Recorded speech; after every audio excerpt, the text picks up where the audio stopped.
tahun ni memang lain sikit lah, sebab isteri bagi hadiah spa dekat Blissful Setapak. Masuk je pintu, ambient dia dah buat aku rasa nak baring terus.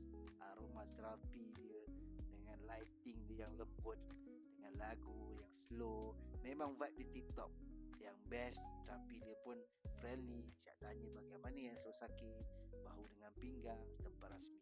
Bilik VIP, package dengan decoration dan juga kek.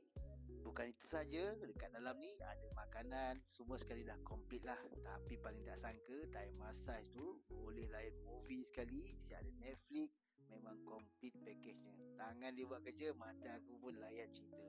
Shock, vibe dia yang tip top. Sambil-sambil tu kita minum air halia, hidangan dengan buah-buahan. Yes, hadiah simple tapi bermakna. Thank you my wife, I like it. So, kalau nak try, boleh datang kat Blissful Setapak.